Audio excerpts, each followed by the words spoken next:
বাংলাদেশের মানুষ, ছাত্র, শিশু থেকে শুরু করে বৃদ্ধ সিটিজেন যারা আছে তারা যেন এই ফেস্টিভ্যালকে ভুলে না যায়।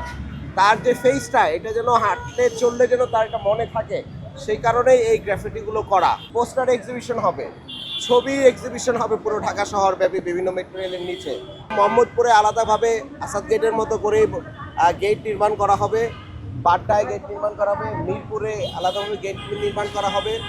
ফ্যাসিবাদের বিলোপ এবং নতুন বন্দোবস্তের যে 1 বছর পূর্তি উপলক্ষে আমরা এই July, August, September, October, November পর্যন্ত টানা আমরা অনেকগুলো কর্মসূচি ঘোষণা করেছি। এবং সেই কর্মসূচির মধ্যে আমাদের একটি বড় কর্মসূচি হচ্ছে যে ঢাকার মাঝখানে যে মেট্রোর যে পিলারগুলো আছে, সেখানের মধ্যে আমরা থিমেটিক্যালি গ্রাফিটিগুলো করছি। এবং এই গ্রাফিটিগুলোর থিম হচ্ছে যে 2009 থেকে শুরু করে 24 পর্যন্ত এই যে ফ্যাসিবাদের যে উত্থান এবং কীভাবে এই ফ্যাসিবাদ একটি বড় দৈত্য আকারে বাংলাদেশের মানুষের ঘাড়ের মধ্যে এসে পড়লো এবং বাংলাদেশের সার্বভৌমত্বকে যে একটি বড় রিস্কের মধ্যে ফেলে দিল। এই পুরো ক্রনোলজিক্যাল যে ডেভেলপমেন্ট এবং তার সাথে সাথে জুলাইয়ের যেই আন্দোলনের যে ডেভেলপমেন্টগুলো আছে, এই পুরো বিষয়গুলো এখানের মধ্যে আসলে উঠে আসবে। তার সাথে সাথে বিভিন্ন সময় যে পলিটিক্যাল বড় বড় মুভমেন্টগুলো হয়েছে গত 17 বছরে, আমরা সেগুলোকেও আসলে এই পিকচারাইজেশনের মধ্যে আনছি।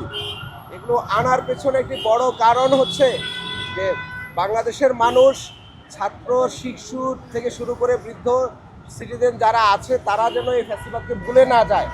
তার যে ফেসটা, এটা যেন হাঁটলে চললে যেন তার একটা মনে থাকে, সেই কারণেই এই গ্রাফিটিগুলো করা।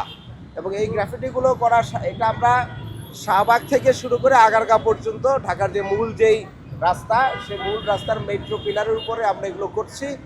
এবং এর সাথে সাথে আরও অনেকগুলো কাজ আপনারা জানেন যে আমরা করব। একটি হচ্ছে যে মেট্রো রেলের যেই স্ট্যান্ড আছে, মানে যেখান থেকে উঠে সেটার ভিতরে এবং নিচে আমরা অনেকগুলো এক্সিবিশন করব, সেটা আপনারা দেখতে পাবেন। পোস্টার এক্সিবিশন হবে, ছবি এক্সিবিশন হবে পুরো ঢাকা শহর ব্যাপী বিভিন্ন মেট্রো রেলের নিচে। এছাড়া বিভিন্ন বাস স্ট্যান্ডে এবং সরকার বা বাংলাদেশের যেখানে যেখানে এক্সিবিশন যে সেন্টারগুলো আছে, শিল্পকলা একাডেমি থেকে শুরু করে অন্যান্য যত জায়গা আছে, সেখানের মধ্যেও পোস্টার এক্সিবিশন হবে, ছবি এক্সিবিশন হবে। এই পুরো আন্দোলনকালীন সময়ে যে মেমোরিগুলো আছে সেগুলো আমরা তুলে নিয়ে আসবো। গণমাধ্যমে যে আলোচনাগুলো বিভিন্ন সময় এসছে, সেটা নিয়ে আমরা আলাদাভাবে কিছু এক্সিবিশন হবে এবং কিছু পাবলিক লেকচার্স আমরা আয়োজন করছি। এছাড়াও বিজয় সরণিতে আমরা একটি যে সম্মুখে যেখানের মধ্যে শেখ মুজিবুর রহমানের মূর্তি ছিল, সেটা অলরেডি পরিষ্কার করা হয়েছে। এই জায়গার মধ্যেও একটি বিজয় কে কেন্দ্র করে একটি ভাস্কর্য তৈরি করা হবে এবং তার পিছনে গণমিনারের একটি বড় ডিমান্ড নাগরিক সমাজ এবং রাজনৈতিক দলগুলোর পক্ষ থেকেও একটি বড় ডিমান্ড আছে।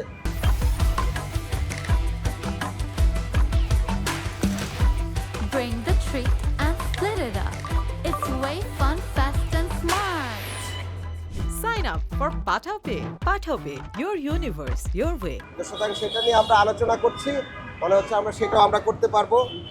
এছাড়া ঢাকা শহর সহ বাংলাদেশের যেখানে যেখানে জুলাইয়ের আন্দোলন হয়েছে এবং ফ্যাসিবাদ বিরোধী আন্দোলন হয়েছে এবং যারা শহীদ হয়েছেন, সেগুলোকে মাথায় রেখে আমরা সকল মন্ত্রণালয় মিলে, সংস্কৃতি মন্ত্রণালয়, স্থানীয় সরকার মন্ত্রণালয় এবং গণপূর্ত মিলে আমরা সেখানের মধ্যেও আমরা মেমোরি মনুমেন্ট করব।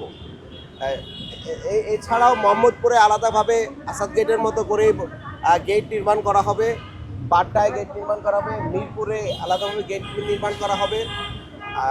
উত্তরাতে মুগ্ধ মঞ্চ করা হচ্ছে এবং নারীদেরকে কেন্দ্র করে উত্তরাতে আলাদা আরেকটি পাবলিক স্পেস এবং টেরাকোটা সমৃদ্ধ একটি মঞ্চ তৈরি করা হচ্ছে, যে কারণ এই জুলাইতে নারীদের একটি বড় অবদান রয়েছে।